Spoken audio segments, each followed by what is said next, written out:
Hi everyone, Kareen Erbe here with Broken Ground, and I wanted to give you a June tour of our greenhouse just to show you how it's evolved. I gave you a May tour and now it is around mid-June, and let's have a look at what's growing in the greenhouse. So like I mentioned in my last video, right, the greenhouse kind of evolves over time. The greenhouse in May looks different than it does in June, looks different than it does in July. So here we have, you might recall that I had greens growing in here before, some spinach, and you can see some spinach that's going to flower right there. I had some spinach, I had some tatsoi, and some mustard greens in here. I've since pulled those out and eaten a lot of them. And now what's coming up are calendula. This is all volunteer calendula. I had calendula in here last year. It went to seed, it dropped down, and now it's coming up. You can also see the cilantro is now going to flower, and I'm leaving it in here. I'm still harvesting little bits of it in my cooking, right? But I'm leaving the flowers in here to attract beneficial insects.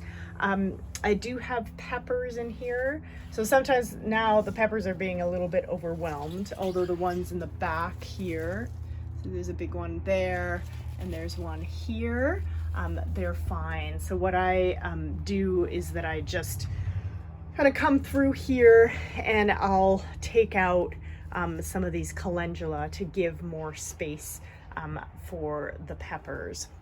My beans are starting to climb up, so I've trained them on these strings here, and then instead of the greens that I had in here, I popped in some tomatoes, and so they're a little behind my other tomatoes, which are in the back here that I put in a little bit earlier.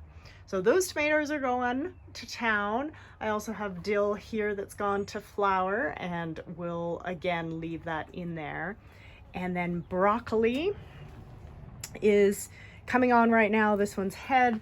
I've already harvested this one and did this little trick. Not sure if it's gonna work, but I saw it somewhere, who knows, where if you cut it and you score it like that, it will induce the broccoli to give a bunch of little broccolis, and that happens just naturally anyway on broccoli. There will start to be little broccoli shoots that'll come out right over here and on the sides, but we'll see if that happens. And I may just end up, you know, taking out some of this broccoli because it is gonna get pretty darn hot in here coming up and moving into July. We have a tomatillo here, and then in the back I have my little fig tree that I keep going. I bring this indoors in the winter time and it goes dormant, and then I bring it out to the greenhouse. We got a tomato there in pots, and then I have a bunch of different things, basil and peppers in pots all along here. So peppers I've found do fairly well in pots. They don't need a huge amount of space, but some space is helpful. And then I have two, oops, just tripping over stuff in the greenhouse. I have two tomatoes in pots as well here. So what's happened in the back here, where there used to be bok choy, the bok choy has now gone to flower. I'm still harvesting a little bit of this. Sometimes I'll harvest the flowers to put them in salad, and I may pull stuff out of here. But this becomes kind of not unusable space, but a trickier space in the middle of the summer because it's quite shaded down in here, because now the light, this is on the north side of the greenhouse, and the light is tracking, the sun is tracking higher.